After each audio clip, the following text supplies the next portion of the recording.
ninth lesson, that is clubbing provisions and set off and carry forward of losses. Okay, so पहले 3 chapter already हो चुके हैं and let's start the other one. Capital gain हो गया, reductions हो गया and this is the third chapter. ठीक है, तो इसके जितने भी जो मॉड्यूल के क्वेश्चन है वो सॉल्व करते हैं. ठीक है, तो देखो फर्स्ट क्वेश्चन क्या है कि A owns debentures worth 10 lakh rupees. Annual interest कितना है, बीइंग 1 लाख रुपीज़. ठीक है, and he transfers interest to B his friend without transferring the ownership of this debenture. ये देखने से पहले आप जो है वन शॉट ज़रूर देख लेना इस चैप्टर का, तो ये ज़्यादा अच्छे से समझ में आएगा. ओके, तो देखो इसमें जो है क्या बोल रहा है कि जो है डिबेंचर्स थे एक के पास. ठीक है, 10 लाख रुपीज़ की, उसके ऊपर इंटरेस्ट था 1 लाख रुपीज़ 1 लाख रुपीज़ का. ठीक है, उसने क्या किया, ये अपने फ्रेंड को जो है ट्रांसफ़र कर दिया without transferring the ownership of the debentures. Ownership उसी के पास है, ए के पास है. उसने जो क्या किया कि जितना भी इंटरेस्ट था ना वो उसको ट्रांसफ़र कर दिया किसको, बी को. तो ये आ जाएगा हमारे क्लबिंग प्रोविजंस के अंदर, और जितने भी जो इंटरेस्ट होगा ना, इनकम जो भी होगी ना, वो हो जाएगी बी की. जो भी इनकम इंटरेस्ट मिलेगा ना वो क्लब हो जाएगी किसके साथ, ए के साथ. ठीक है, तो बिकॉज क्योंकि यहाँ पे जो है ओनरशिप ट्रांसफ़र नहीं हुई इसीलिए. ठीक है, then second question that is mister X है, इसके पास ओनरशिप है. ये भी सेम क्वेश्चन नहीं है, इसके पास 10 लाख का ओनरशिप है, सॉरी 10 लाख का डिबेंचर्स है एंड 1 लाख का इसके ऊपर इंटरेस्ट आ रहा है. उसने ट्रांसफ़र कर दिया किसे, अपने फ्रेंड वाई को without transferring the ownership of this with ownership of this debentures. ठीक है, इसमें बस चेंज ये है कि इसमें जो है ये एक तो नाम चेंज हुआ, बाकी है तो सेम क्वेश्चन और डेट चेंज हुई भी है, बस और कुछ भी नहीं है. इससे भी सेम ही आंसर बनेगा कि भी जो है all the during the 25-26 interest जो भी है 1 लाख इसका वैसे ही हुआ था वाई को, लेकिन फिर भी जो है टैक्सेबल होगा किसके हैंड्स में, एक्स के हैंड्स में. ठीक है, अंडर द सेक्शन 60. अब नेक्स्ट क्वेश्चन क्या बोल रहा है कि जो है हमारा जो है एक्स है, इसका सब्सटेंशियल इंटरेस्ट है ए लिमिटेड में. ठीक है ना, मिसेस एक्स यानी कि इसकी वाइफ. ठीक है, तो जो है अब जो है इसकी जो वाइफ है वो एम्प्लॉयड ए लिमिटेड में एंड इसके पास कोई टेक्निकल प्रोफेशनल क्वालिफिकेशंस नहीं है, तो इसे जस्टिफाई करो इस रेम्यूनरेशन को. तो ये वो प्रोविजन है जिसमें बोलता है कि जो है अगर ना किसी भी स्पाउस का जो है किसी कंपनी में सब्सटैंशियल इंटरेस्ट होता है एंड उस स्पाउस को जो है अनरीजनेबल रेम्यूनरेशन मिलती है विदाउट हिज और हर टेक्निकल और प्रोफेशनल क्वालिफिकेशन, तो उसकी जितनी भी इनकम होगी है ना वो जो है क्लब हो जाएगी किसके साथ, उसके जो स्पाउस होता है ना जिसका इंटरेस्ट है इसमें, उसके पास जो है क्लब हो जाएगी. तो ये वही है, तो इसकी जितनी भी सैलरी होगी ना हमारे मिसेस एक्स की, तो वो हो जाएगी अपने हस्बैंड के जो भी इनकम होगी इसके अंदर क्लब हो जाएगी. ठीक है, तो अब है next question that is mister P employed है public relation officer company in a company. Missus P है उसकी वाइफ, उसने होल्ड किया 21% of shares. She has been holding the share before marriage with P. P gets a salary of 1500 per month. तो देखो इसमें बस एक न्यू चीज़ ये डाली है कि वो जो है बिफोर मैरिज जो है शेयर्स होल्ड कर रही थी, बट ये जो है हमारे प्रोविजन में कहीं भी नहीं लिखा हुआ है कि वो बिफोर मैरिज है आफ्टर मैरिज है. ठीक है ना, अगर किसी स्पाउस का अगर इंटरेस्ट है, सब्सटैंशियल इंटरेस्ट है किसी कंपनी में, तो जो है उसकी जो भी वो सैलरी होगी ना वो क्लब हो जाएगी अपने स्पाउस के हैंड्स में. ठीक है ना, तो यही यहाँ पे लिखा हुआ है. होल सैलरी जो भी होगी ना 18,000, अगर हम 1500 को जो है मल्टीप्लाई करेंगे 12 से तो हमको आ जाएगा 18,000. तो वो जो है क्लब हो जाएगी किसके हाथों में, उसका जो भी स्पाउस है ना मिसेस पी, तो उसके हाथ में क्लब हो जाएगी. पी अब यहाँ पे अज्यूम कर रहे हैं कि पी के पास कोई प्रोफेशनल और टेक्निकल क्वालिफिकेशन नहीं है. ठीक है, it is immaterial that remuneration of paid is genuine and not excessive and that P's Mrs P's had substantial interest even before the marriage. ठीक है, यानी कि इसमें बस एक चेंज ये है कि यहाँ पे मिसेस पी का इंटरेस्ट था, पहले वाले में उसका इंटरेस्ट था मिस्टर पी का एक्स का. ठीक है, तो नेक्स्ट क्वेश्चन क्या है कि एक्स ट्रांसफ़र करता है 500 डिबेंचर्स किसके of IFCI to his wife without adequate consideration, यानी यहाँ पे कंसिडरेशन ही नहीं है लाइक एडिक्वेट. तो जो है यहाँ पे भी जो भी इंटरेस्ट होएगा ना डिबेंचर्स के ऊपर वो हो जाएगी क्लब किसके हाथों में, जो एक्स के जो है ना उसके हाथों में हो जाएगी. ठीक है, इनकम में. देन ए ट्रांसफ़र करता है certain shares to wife B. Dividend जो भी रिसीव होता है ऑन सच शेयर्स टैक्सेबल होता है ए के हाथों में, एंड एक्स बी जो है ना वो आगे सेल कर रही है and make some capital gain. Such gains also taxable in hands in A's hands. ठीक है, देखो अब ये कौन है, ए है. ठीक है, ए ने क्या किया, डिबेंचर्स दिया किसे, अपनी वाइफ बी को. अब बी ने क्या किया, उसे आगे जो है इन्वेस्ट कर दिया नहीं सॉरी, उसने जो है सेल कर दिया शेयर्स को और उसने जो है कुछ कैपिटल गेन किया, सेल कर दिया, अब उसको कुछ कैपिटल गेन हुआ, ठीक है ना, CG कैपिटल गेन हुआ एंड गेन्स सच गेन्स। अब ये जो कैपिटल गेन है ना वो भी इसी के हाथों में इसी के इनकम में क्लब हो जाएगी, ठीक है। Now from the dividend money B purchase some more shares. अब उसको जो भी डिविडेंड आया ना शेयर्स से, ठीक है, इसने क्या कहते हैं डिविडेंड को जो भी आया था ना उसे जो है हाँ इसका जो भी डिविडेंड होगा ना शेयर्स का, इसने जो इसको शेयर्स दिए थे उसके ऊपर जो भी डिविडेंड मिलेगा ना इसे, तो वो जो है इसके हाथों में जो है क्लब होने वाली है, ठीक है। एंड जो भी डिविडेंड उसको आया है ना उसने क्या किया, उसने परचेस कर दिया more shares and receive dividend on this new shares. तो अब जो है वो टैक्सेबल नहीं होगी ए के हैंड्स में। In the same way B receive some bonus shares. अब बी को बोनस शेयर्स मिल रहा है। देखो पहले चीज़ इसमें क्या बोली गई है, देखो पूरा क्लियर करती हूँ, ठीक है। पहले चीज़ इसमें क्या बोली गई है कि जो है उसने क्या किया, डिविडेंड को जो है पहला जो डिविडेंड आया उसको हमने क्लब कर दिया अपने उसके जो है ए के हैंड्स में, ठीक है ना। बाद में जो डिविडेंड आया उसे उसने क्या किया, आगे जो है मोर शेयर्स ले लिया, मोर शेयर्स। तो अब जो इस मोर शेयर्स पे जो भी डिविडेंड आएगा ना वो जो है एक्स के हाथों में क्लब नहीं होगी, ठीक है, क्लब नहीं होगी। और इसमें आगे बोला गया कि इसको बोनस शेयर्स मिले हैं, ठीक है, बोनस शेयर्स मिले हैं जो इसने ट्रांसफ़र किए थे। if B receives a certain bonus shares on the shares transferred by her husband and later on she receives dividend on such bonus shares, the dividend shall not be included in the income. Okay, transfer के हाथ में नहीं होगी, bonus shares were never transferred by her husband. अगर इसे second point क्या बोलते हैं, अगर इसे बोनस शेयर्स भी मिल रहे हैं, ठीक है ना, बोनस शेयर्स कौन से, जिन शेयर्स पर जो शेयर्स उसे मिले थे उसके स्पाउस से, ठीक है ना, इसे तो उन शेयर्स पर हमें अगर बोनस शेयर्स मिले हैं एंड इसके ऊपर अगर कोई डिविडेंड आ रहा है, ठीक है, तो अब ये डिविडेंड जो है ना वो जो है क्लब नहीं होगी, ठीक है ना। तो ये दो चीज़ें हैं कि डिविडेंड है उस पर उसने अगर शेयर्स ले लिए मोर और उसके ऊपर कुछ डिविडेंड आया तो वो क्लब नहीं होगी, एंड बोनस शेयर्स मिला है, बोनस शेयर्स पर डिविडेंड मिल रहा है तो वो भी हमें क्लब नहीं होगी, ठीक है। ये दो पॉइंट थे इसके अंदर। अब देखो सेवेंथ क्वेश्चन क्या है कि मिस्टर शर्मा इन्वेस्ट करता है 10 लाख रुपीज़ FD में, ठीक है ना, बैंक में, इन हिज वाइफ के नेम में कर रहा है, ठीक है। इंटरेस्ट मिल रहा है 1 लाख का rising out of this income, and Mrs Sharma जो है उसकी वाइफ जो है उसने इन्वेस्ट कर दिया इंटरेस्ट को पीरियोडिक बेसिस पे, एंड इंटरेस्ट जो भी मिल रहा है उस अमाउंट उस पर वो है 5,000 arises on the interest deposit by her in bank, ठीक है। Analyse the clubbing provisions and find out the taxability, ठीक है। तो यहाँ पे क्या हुआ कि जो है मिस्टर शर्मा ने जो है अपने 10 लाख रुपीज़ का जो है फिक्स FD बनाई, ठीक है, FD बनाई अपने वाइफ के नेम पे, एंड इस पे जो है इंटरेस्ट मिल रहा है।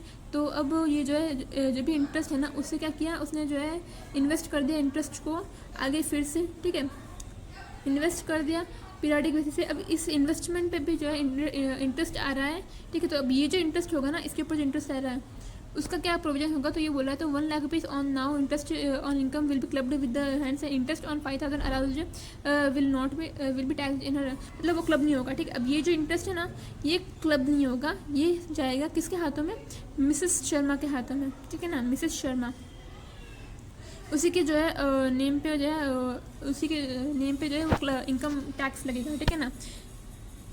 अब है नेक्स्ट क्वेश्चन कि इस ये जो कॉन्सेप्ट है ना कि हमें कुछ मिल रहा है देन हम उसको आगे इन्वेस्ट कर रहे हैं वापस, अब उस पर जो है हमें कुछ वापस लाइक रिसीव हो रहा है, तो इसे बोलते हैं एक्रीशिएशन, एक्रीसिएशन बोलते हैं इसे, if I am not wrong एक्रीसिएशन ही बोलते हैं इसे, ठीक है। यहाँ पे ऊपर प्रोविजन होगा आई गेस, यहाँ पे सारे के सारे जो है वही है क्लबिंग प्रोविजन से कि ये कैसे क्या हो रहा है, ठीक है ना, मतलब कब क्या होगा तब है ना क्लब होगा, क्लब नहीं होगा, ठीक है। सो नेक्स्ट क्वेश्चन क्या था हमारा 8th क्वेश्चन, रेड होल्ड करता है 40% of shares in a company Mrs red, यानी कि उनकी वाइफ, अब वो एक CS है, यहाँ पे CS लिखा हुआ है, इसका मतलब क्या उसके पास क्वालिफिकेशन है, ठीक है ना। तो अगर इसको कुछ भी अगर इनकम वगैरह रिसीव होगी ना तो वो सिर्फ क्वालिफिकेशन के बेसिस पे मिल रही है, ठीक है ना, ये सब्सटेंशियल इंटरेस्ट के बेसिस पे नहीं मिल रही है, एज्यूम करेंगे, ठीक है। तो एज अ कंपनी सेक्रेटरी उसको सैलरी मिल रही है कितनी 15,000 पर मंथ की। अब इनका टोटल इनकम जो है कंप्यूट करो एंड टैक्स जो पेएबल होएगा mister red and Mrs red के वो कंप्यूट करो। अदर इनकम जो है of red is 2 lakh rupees from a business, ठीक है ना, उसको बिजनेस से रिसीव हो रहा है। तो क्या है कि मिस्टर है रेड, ठीक है, एक है मिसेस रेड, मिसेस रेड है, ठीक है। तो अब क्या बोल रहा है कि ये CS है, इसको रिसीव हो रही है इनकम 15,000 पर मंथ की, ठीक है ना। और इसका बिजनेस है, बिजनेस से इसको इनकम हो रही है अदर हेड से। Other income of red is from business, business से इसको इनकम कितनी हो रही है 2 लाख रुपीज़ की, ठीक है ना। तो अब जो है कंप्यूट करो इनकम बोल के बोल रहा है, ठीक है ना। तो हम अगर 15 को मल्टीप्लाई करेंगे 12 से तो हमको आ जाएगा आंसर 1,80,000। तो 80,000 जो है वो उसके खुद के नाम पे जो है इनकम लगेगा, उसी के खुद के नाम पे जाएगा इनकम एंड उस पर टैक्स लगेगा। ये क्लब नहीं होगा, ठीक है, बिकॉज उसको प्रोफेशनल क्वालिफिकेशन के अंदर मिल रहा है। एंड जो मिस्टर जो रेड है उसका जो भी 2 लाख रुपीज़ का इनकम है ना वो हो जाएगा उसके खुद के नाम पे, वो भी क्लब नहीं होगा, ठीक है ना। तो ये 2 अलग अलग चीज़ें हैं, यहाँ पे किसी की क्लबिंग नहीं होगी। रीज़न समझ में आ गया ना, बिकॉज यहाँ पे प्रोफेशनल क्वालिफिकेशन थी, जो भी इंटरेस्ट है वो मैटर नहीं करेगा। और बाद में है mister Amit is beneficially holding 21% equity shares in this private limited company. Mrs B है, उसने एम्प्लॉयड किया है manager in accounts department in इस कंपनी में, ठीक है ना, SM minerals private limited. Monthly salary कितनी है उनकी 84,000। मिसेस अमित जो है ना is not having any knowledge and experience qualification in the field of accounting. Will the remuneration of salary जो भी है वो receive by Mrs Amit will be clubbed in the hands in the income of Amit, ये ना ऐसा बोल रहा है, पूछ रहा है, ठीक है। तो इसमें क्या है 21% का इंटरेस्ट है, ठीक है ना, मतलब उसका सब्सटैंशियल इंटरेस्ट बोलते हैं, ठीक है ना। सब्सटैंशियल इंटरेस्ट जो है इसका किसने कंपनी में, तो अगर किसी भी स्पाउस का सब्सटैंशियल इंटरेस्ट है किसी कंपनी में, ठीक है, और वहाँ पे उसका कोई स्पाउस है फिर जो भी रिलेटिव है वो जो है वहाँ पे एम्प्लॉयड है, ठीक है, और उसको कुछ भी रिसीव हो रहा है इनकम, तो उस केस में क्या होगा कि जो है वो बिना क्वालिफिकेशन के तो वो हो जाएगी क्लब। तो यहाँ पे यही लिखा हुआ है mister Amit is having substantial interest in this company and remuneration जो भी होगा वो इज़ नॉट जस्टिफाइड भी नहीं है इनकम, तो प्रोफेशनल क्वालिफिकेशन नहीं है इसीलिए। तो सैलरी जब भी रिसीव होगी ना वो क्लब हो जाएगी मिस्टर अमित के हैंड्स में, ठीक है ना, और टैक्स भी उसी का हाथ में मिलेगी, ठीक है। बाद में है मिस्टर कपूर गिफ्ट किया है उसने अपनी वाइफ को 8,40,000 सेट जो मनी है ना उसको वाइफ ने इन्वेस्ट किया, डिबेंचर्स मिल गए उसे, ठीक है ना। अब ये बताओ कि जो भी डिबेंचर्स मिले हैं उसके ऊपर जब इनकम होगी यानी कि उसके ऊपर जो इंटरेस्ट आएगा वो क्लब होगा नहीं होगा, तो ऑब्वियसली वो भी क्लब हो जाएगा, ठीक है ना। तो 8,40,000 जो है ट्रांसफर किया था स्पाउस को, फंड जो भी ट्रांसफर हुआ है गिफ्ट के through without adequate consideration will attract the provision of this 64 subsection 1 and subsection 4, ठीक है। तो द प्रोविजन जो भी है वो अप्लाई हो जाएंगे क्लबिंग के। एंड जो भी एसेट होगी ना if the form of asset is change by the transferee spouse, ठीक है।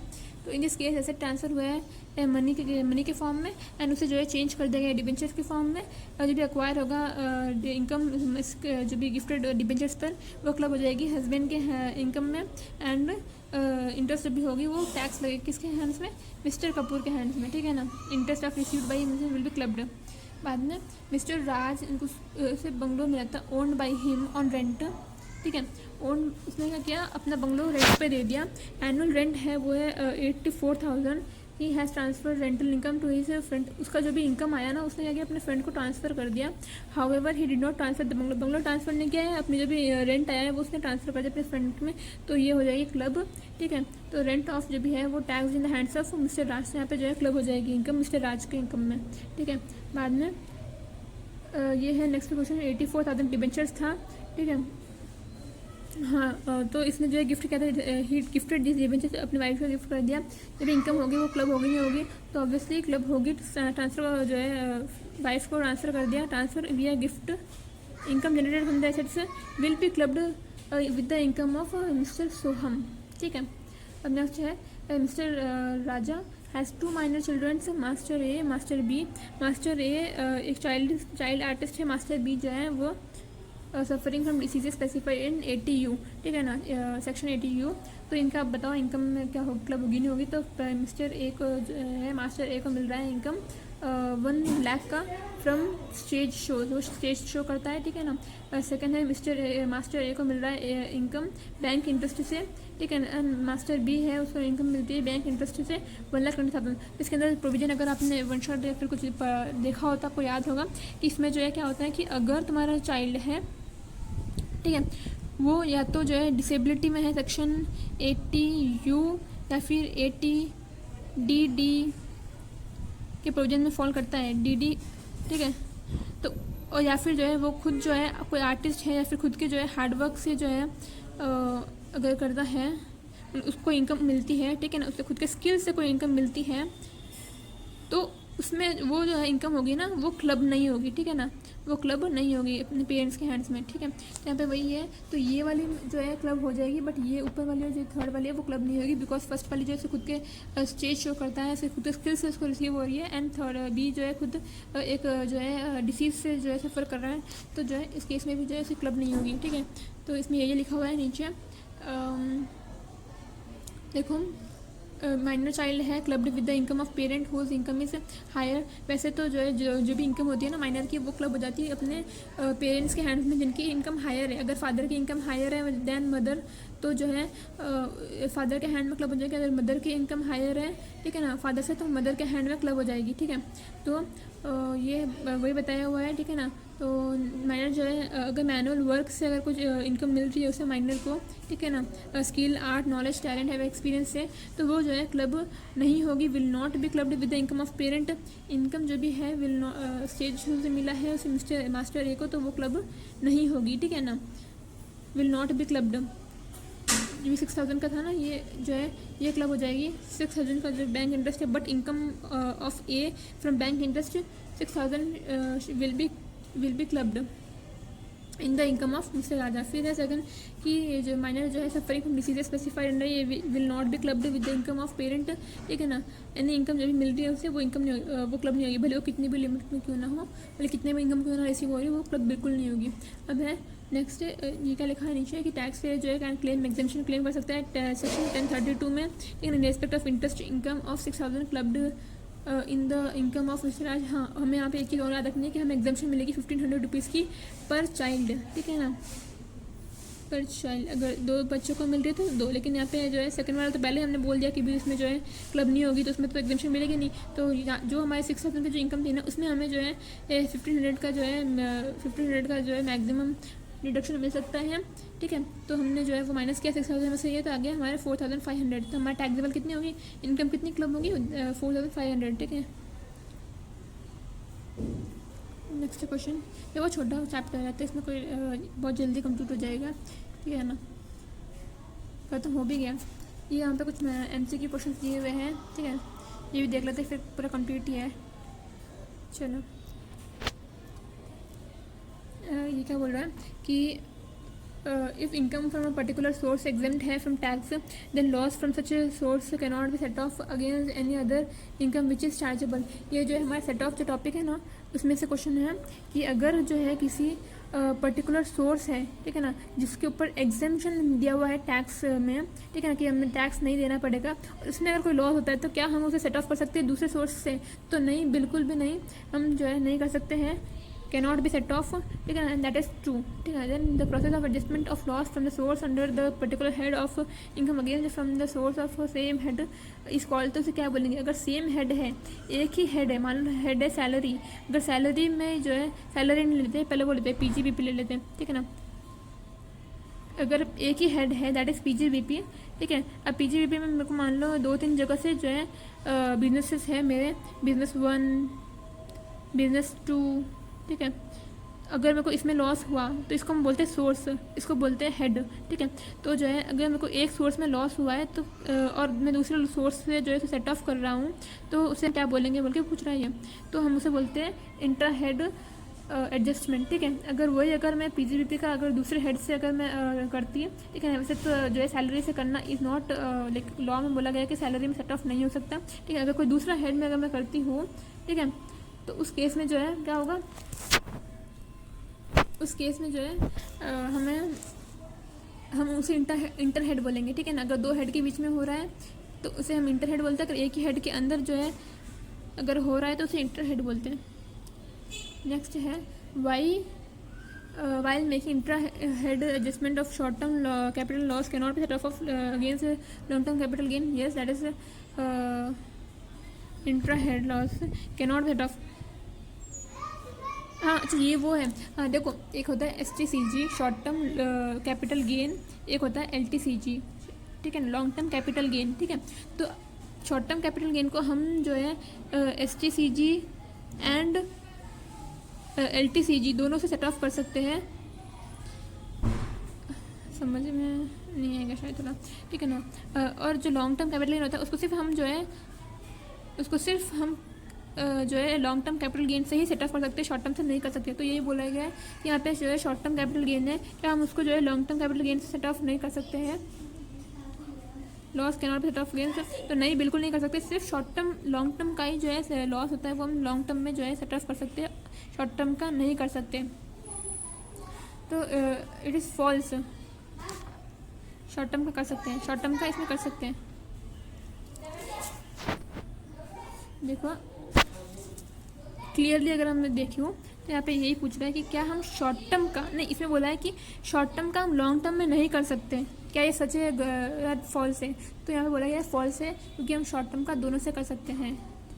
बाद में सेकंड क्वेश्चन है, फोर्थ है कि इंट्रा हेड एडजस्टमेंट है, loss from business of owning maintaining race horse can be set off against, किसे हम कर सकते हैं? अगर हम हॉर्स रेस का कुछ भी है बिजनेस है हमारा, तो उसका जो भी लॉस होगा उसे हम किससे सेट ऑफ कर सकते हैं? तो उसका हम सिर्फ और सिर्फ उसी जो है रेस हॉर्स से हम सेट ऑफ कर सकते हैं, बाकी से नहीं कर सकते।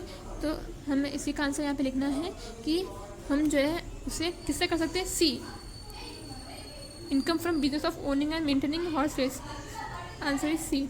फिर next question, while making inter head, यहाँ पे दो हेड वाले बात आ गई। लॉस हो रहा है बिजनेस PGBP में, can not be settle of against income chargeable under head salaries. तो ये वही बात है मैंने बताई थी, कभी PGBP की जो भी होगी, PGBP का जो भी लॉस होगा उसे हम सैलरी के प्रॉफिट से या फिर इनकम से जो है हम सेट ऑफ नहीं कर सकते। तो क्या ये सच है? तो yes it is true. Okay, then next question, loss जो भी है PGBP का can be carried off even if the return of the income year जो भी है, मतलब अगर हमने रिटर्न फर्निश नहीं किया है, ITR हमें फर्निश करनी पड़ती है ना, इनकम टैक्स रिटर्न, अगर हमने वो फर्निश नहीं किया है तो क्या हम जो है कैरी फॉरवर्ड कर सकते हैं? और बिफोर ड्यू डेट से पहले अगर हमने सेट ऑफ नहीं किया तो क्या हम कर सकते हैं? तो नहीं, हम बिल्कुल नहीं कर सकते हैं। यहाँ पे बोला गया है कि हम कर सकते हैं बल्कि क्वेश्चन में, ठीक है ना, यहाँ पे तो ये इट इज़ फॉल्स, ठीक है, हम नहीं कर सकते हैं। फिर नेक्स्ट क्वेश्चन, इफ़ इनकम जो भी है under head house property can not be fully adjusted in the year in which loss incurred, then unadjusted loss can be carried forward for incurred dash years, यानी कि हम कितने years तक carry forward कर सकते हैं? ये कैरी फॉरवर्ड का क्वेश्चन है कि हम कितने ईयर्स तक जो है कैरी फॉरवर्ड कर सकते हैं। तो दैट इज़ 8 ईयर्स। तो हमें जो है अगर लिमिट याद है तो मैं यहाँ पे क्विकली बता भी सकती हूँ, ठीक है ना। हमने देखो इसमें 3 चीज़ें होती हैं कैरी फॉरवर्ड जो है ना, उसकी 3 लिमिट है। एक तो है इन्फिनिटी वाली, ठीक है ना, इन्फिनिटी, मेरे को ऐसा करती हूँ, मार्क बनाती हूँ, 3 है, ठीक है। एक है इन्फिनिटी पीरियड्स, एक है 8 ईयर्स, एक है 4 ईयर्स, ठीक है ना। तो इन्फिनिटी वाले में जो है 2 चीज़ें, एक है सेक्शन 35 AD वाला, यानी कि वो साइंटिफिक रिसर्च वाला, अगर बिजनेस कर रहे हैं तो उसको हम इनफाइनाइट ईयर्स तक कैरी फॉरवर्ड कर सकते हैं, ठीक है ना। यहाँ पे मैं लिख देती हूँ कैरी फॉरवर्ड का, ठीक है ना। और एक है हमारा यहाँ पे वो अनएब्जॉर्ब्ड डेप्रिसिएशन का, अनएब्जॉर्ब्ड डेप्रिसिएशन,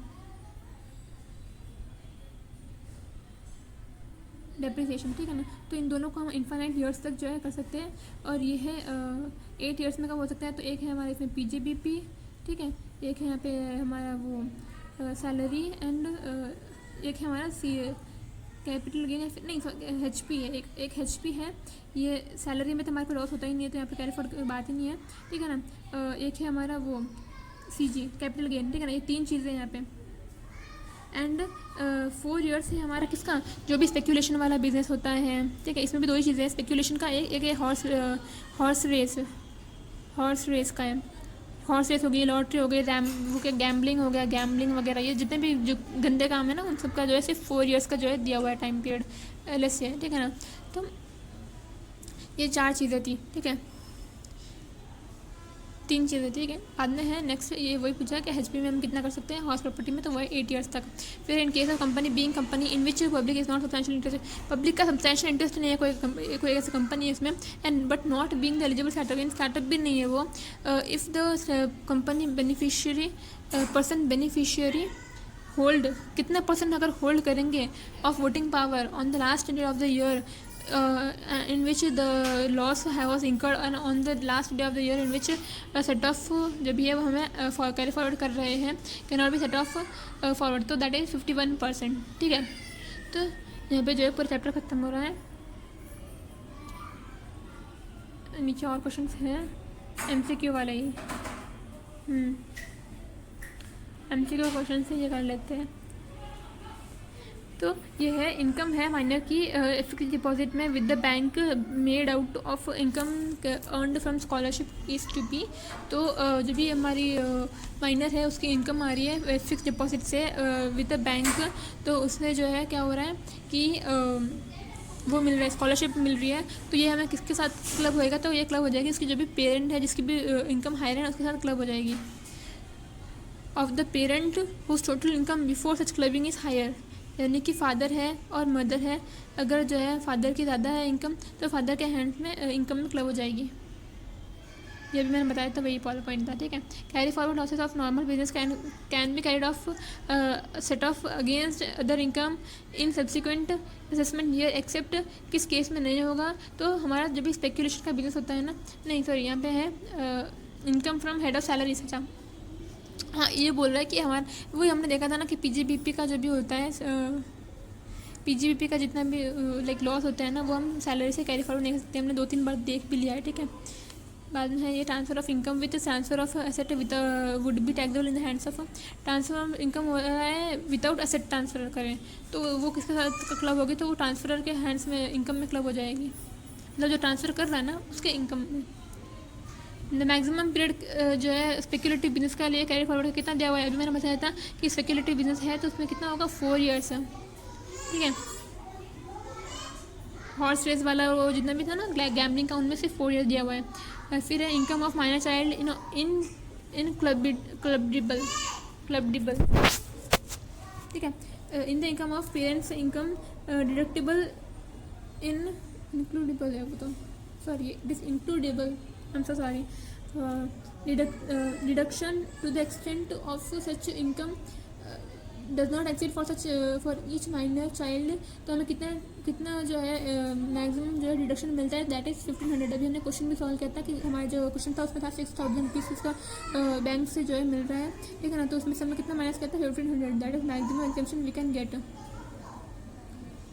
फिर अनएब्जॉर्ब डिप्रेशन की बात है, मैंने अभी बताया था अनएब्जॉर्ब डिप्रेशन, और जो है हमारा सेक्शन 35 AD जो है उसमें हमें जो है इन्फाइनाइट ईयर्स तक का जो है कैरी फॉरवर्ड कर सकते हैं। Credit answer is B.